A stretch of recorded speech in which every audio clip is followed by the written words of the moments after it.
Everybody, welcome to PC mathematics classes. Last video में मैंने आपसे कॉम्प्लेक्स नंबर के बारे में डिस्कस किया था, जिसमें मैंने उसका ज्योमेट्रिकल रिप्रेजेंटेशन और मॉड्यूलस के बारे में बताया था। आज मैं आपको पोलर रिप्रेजेंटेशन के बारे में बताऊंगी। पोलर रिप्रेजेंटेशन में सबसे इंपॉर्टेंट जो टर्म होती है वो होती है आर्ग्यूमेंट। तो सबसे पहले हम फाइंड करते हैं किसी भी कॉम्प्लेक्स नंबर का आर्ग्यूमेंट क्या होता है। ओके, आर्ग्यूमेंट या एम्पलीट्यूड।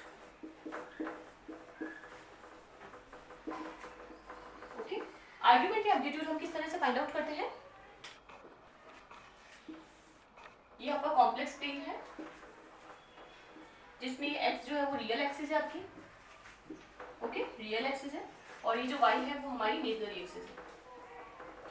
इसमें अगर कोई पॉइंट है p, आर्बिट्ररी पॉइंट, तो इसका जो पॉइंट p है ना, इसके हमारे कोऑर्डिनेट क्या होते हैं, x, y, जिसको हम क्या लिखते हैं, z = x + α y। ओके, यहाँ तक क्लियर। अब यहाँ पर ये जो पॉइंट होता है ये होता है हमारा ओरिजिन। ओके, अब ये जो लाइन सेगमेंट होता है OP, इसकी लेंथ क्या होती है हमारी, मॉड्यूलस z। ये मैंने आपको डिस्कस कर दिया था, मॉड्यूलस z होती है जिसकी वैल्यू होती है √x² + y²।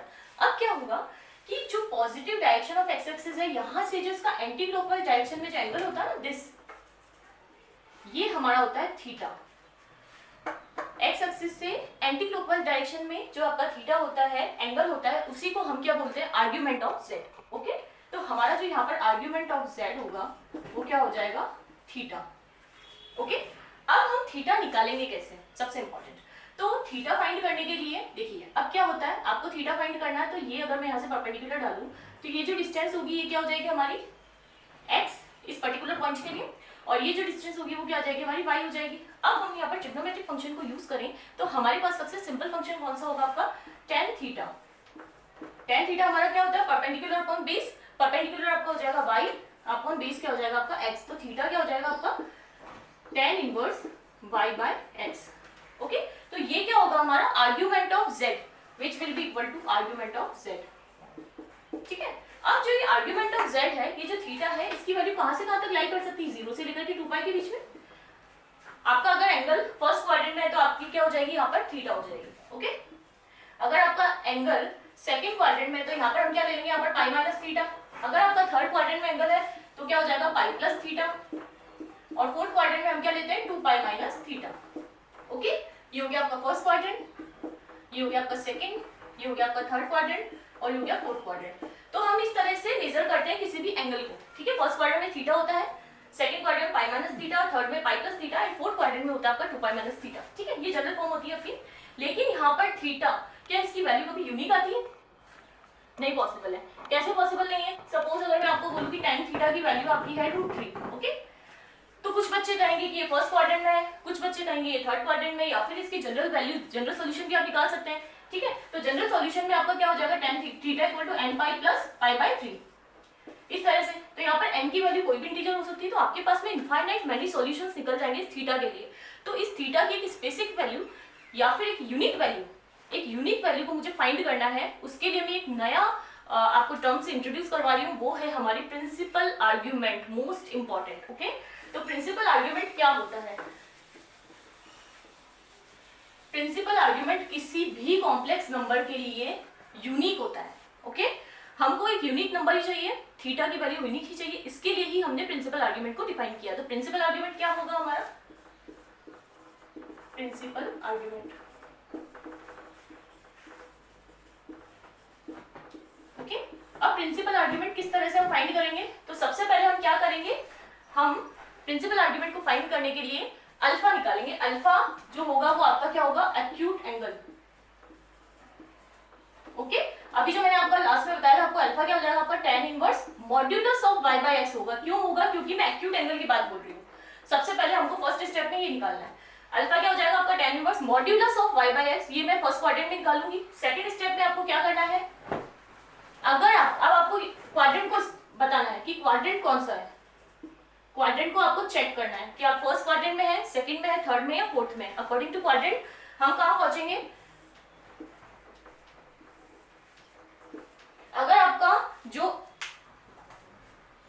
नंबर है वो अगर फर्स्ट क्वाड्रेंट में है, ठीक है, तो जैसे आपका z = x + α y होता है, ये नंबर आपको चेक करना है कि आपका x और y कौन से क्वाड्रेंट में, फर्स्ट क्वाड्रेंट में, सेकंड में, थर्ड में, फोर्थ में। अगर फर्स्ट क्वाड्रेंट में आपका है तो आपका जो थीटा हो जाएगा ना, वो आपका अल्फा के इक्वल होगा। यहाँ पर थीटा जो है ना, मैं प्रिंसिपल आर्ग्यूमेंट दे रही हूँ। ओके, फर्स्ट क्वाड्रेंट में theta will be equal to alpha, second quadrant में आपका थीटा क्या हो जाएगा, pi minus alpha, third quadrant में हो जाएगा theta will be equal to minus pi minus alpha, और फोर्थ क्वाड्रेंट में theta equal to minus alpha हो जाएगा। ओके, फर्स्ट क्वाड्रेंट में थीटा आपका अल्फा, अल्फा मैंने एक एक्यूट एंगल फाइंड किया है, ठीक है। एक्यूट एंगल के बाद में आप फर्स्ट क्वाड्रेंट में अगर नंबर है तो ये, सेकंड में है तो पाई माइनस अल्फा, थर्ड में तो minus pi minus alpha, fourth में है minus alpha. That is ultimately मुझे क्या मिला कि जो प्रिंसिपल आर्ग्यूमेंट होता है ना थीटा, उसकी वैल्यू कहां से कहां तक हो सकती है, माइनस पाई से पाई के बीच में। That is minus pi open interval and pi closed interval, ये आपकी थीटा बिलोंग करेगा। और हमें यही निकालना है, प्रिंसिपल आर्ग्यूमेंट ही हमें फाइंड करना है। Okay, this is most important, ये आपकी सबसे इंपॉर्टेंट प्रॉपर्टी। ओके, अब हम आते हैं पोलर रिप्रेजेंटेशन के ऊपर कि पोलर फॉर्म क्या होती है किसी भी कॉम्प्लेक्स नंबर की। ठीक है, देखिए जो आपका कॉम्प्लेक्स प्लेन होता है,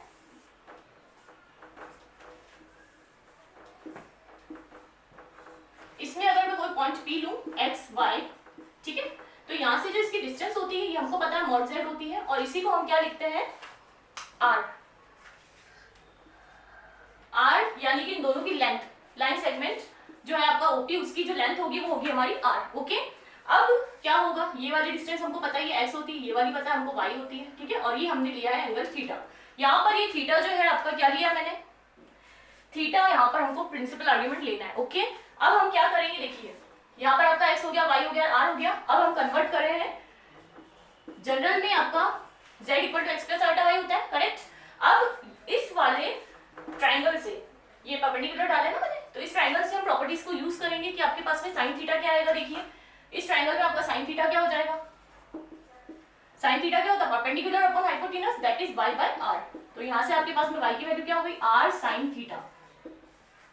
अब अगर मैं cos थीटा की वैल्यू फाइंड करना चाहूंगी तो cos थीटा क्या होगा, बेस अपॉन हाइपोटेनस, तो बेस क्या अपना x अपॉन r। ओके, तो मेरे पास में x की वैल्यू क्या हो गई, r cos theta, r cos theta. Okay, ये चीज हो गई।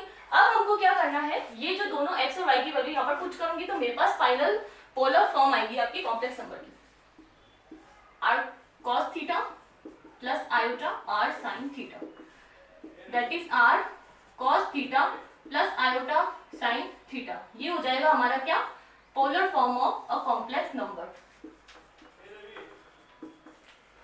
ओके, अब इस पोलर फॉर्म की वैल्यू आपके पास में, ये आ गया आपका फॉर्मूला। अब हम क्वेश्चन में किस तरह से इसको करते हैं, क्वेश्चन में पोलर फॉर्म में रिप्रेजेंट करने के लिए सिर्फ आपको r और थीटा की वैल्यू ही फाइंड करनी होगी। ओके, तो अब हम r और थीटा को किस तरह से निकालेंगे, अब मैं आपको बताती हूँ।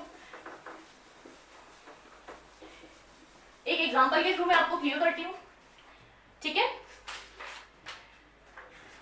जैसे अगर आपका क्वेश्चन है z equal to 1 plus iota root 3, ठीक है, अगर आपको बोले कि इसको पोलर फॉर्म में कन्वर्ट करना है तो हम क्या करेंगे, पोलर फॉर्म में कन्वर्ट करने के लिए सबसे पहले हम r निकालेंगे। r क्या होता है हमारा, मॉड्यूलस z। ओके, तो ये क्या हो जाएगा हमारा modulus z, that is root of 1 square plus root 3 का square, root of 1 plus 3, that is हो जाएगा हमारा 2। ठीक है, तो हमारा सबसे पहले r आ गया। अब हमको क्या फाइंड करना है, principal argument that is theta. तो थीटा को फाइंड करने के लिए मैं पहले क्या निकालूंगी, एक्यूट एंगल अल्फा। तो सबसे पहले अल्फा क्या होगा आपका, अल्फा हो जाएगा आपका tan inverse mod y by x। तो यहाँ से क्या होगा आपका tan इनवर्स, y क्या अपना रूट 3 है, x क्या 1 है, तो आपका tan इनवर्स रूट 3 किस पे होगा, पाई बाय 3, 60 डिग्री पे। ठीक है, तो ये क्या हो गया हमारा अल्फा। अब यहाँ से हमको चेक करना है, देखिए ये जो 1 है वो क्या रिप्रेजेंट कर रहा है हमारा cos थीटा को। ठीक है, अगर हम कंपेयर करें तो आपका r cos थीटा क्या हो जाएगा 1, r sin थीटा क्या हो जाएगा आपका रूट 3। अब सिर्फ हमको चेक करना है कि कौन सा क्वाड्रेंट है, तो कहाँ से चेक करेंगे, यही से चेक करेंगे। r तो हमेशा पॉजिटिव होगा, ठीक है, r तो ऑलवेज पॉजिटिव है, तो सिर्फ हमको ये चेक करना है कि यहाँ पर भी cos थीटा पॉजिटिव है, sin थीटा भी हमारा पॉजिटिव है, और दोनों पॉजिटिव किस क्वाड्रेंट में होते हैं, फर्स्ट क्वाड्रेंट में होते हैं ऑब्वियसली। तो हमारे पास में यहाँ से first quadrant that is theta क्या हो जाएगा, अल्फा के इक्वल हो जाएगा। ठीक है, तो हमारा जो फाइनल सोल्यूशन होगा z equal to r cos theta plus iota sin theta, ये किसके इक्वल है यहाँ पर, पाई बाय 3 के इक्वल है। तो हमारा सोल्यूशन हो जाएगा यहाँ से 2 cos pi by 3 plus iota sin pi by 3।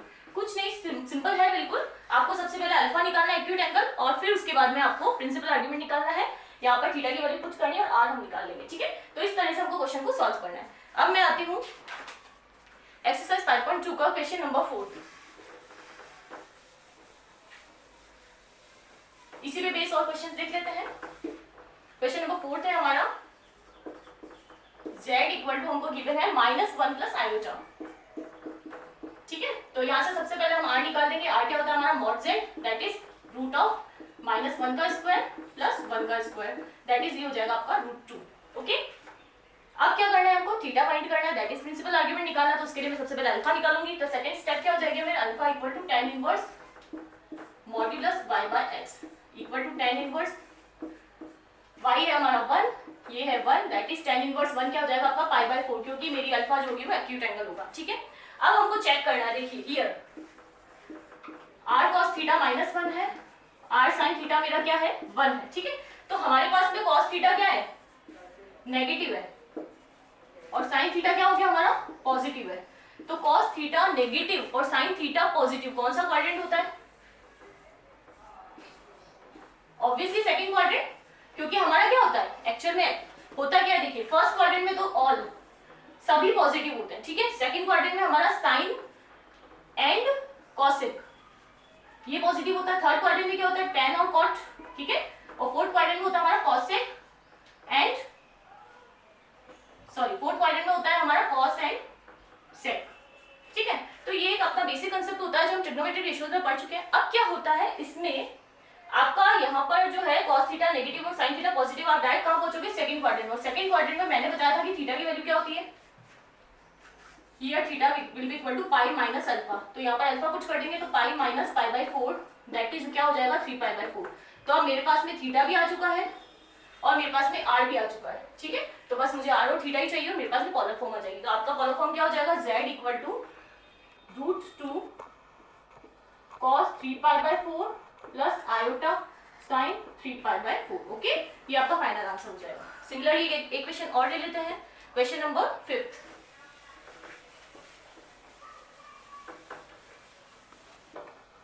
Question number 5 है आपका, z equal to -1 minus iota, okay. तो यहाँ से हम मॉड्यूलस z निकालेंगे, वो क्या हो जाएगा हमारा r इक्वल टू ये हो जाएगा -1 का स्क्वायर प्लस -1 का स्क्वायर इक्वल टू हो जाएगा √2, अगेन √2, ठीक है। अब क्या करना है आपको, देखिए अल्फा निकालेंगे हम, अल्फा हो जाएगा आपका tan inverse mod y by x, क्या हो जाएगा tan इनवर्स -1/-1 इक्वल टू π/4 हो जाएगा, क्योंकि 1 बन जाएगा, ठीक है। तो फर्स्ट तो हो गया हमारा एक्यूट एंगल के π/4। अब आपको क्या चेक करना है कि कौन से क्वाड्रेंट में है। अब यहाँ से आप चेक कर सकते हैं, देखिए cos थीटा क्या आ रहा है हमारा नेगेटिव, sin थीटा क्या आ रहा है हमारा नेगेटिव। अगर दोनों नेगेटिव है इसका मतलब कौन सा क्वाड्रेंट पहुंच जाओगे आप, क्वाड्रेंट नंबर 3 यहाँ पर, ठीक है। और थर्ड क्वाड्रेंट में जो आपकी वैल्यू होगी वो हम यहाँ पर क्लॉकवाइज ले लेंगे। तो क्या हो जाएगी, जो मैंने आपको बताया था minus of pi minus alpha, ठीक है। तो यहाँ पर थीटा क्या हो जाएगा आपका माइनस पाई माइनस अल्फा, इसका मतलब minus pi minus π/4, that is हो जाएगा आपका -3π/4। तो थीटा हमारे को मिल चुका है, r मेरे पास आ चुका है, दैट इज हमारा जो z होगा वो क्या हो जाएगा √2 cos of -3π/4 plus iota sine of -3π/4, ठीक है। तो इस तरह से हम पोलर फॉर्म में कन्वर्ट कर सकते हैं बहुत इजीली, ठीक है। आज के वीडियो में बस इतना ही। अगर आपको पोलर फॉर्म से रिलेटेड किसी भी क्वेश्चन में कोई भी डाउट हो तो प्लीज़ मुझे कमेंट बॉक्स में कमेंट करके पूछ सकते हैं। और वीडियो पसंद आए तो लाइक कीजिए, फ्रेंड्स को ज़्यादा शेयर कीजिए। मिलते हैं बहुत जल्दी नेक्स्ट वीडियो में, ओके, थैंक यू।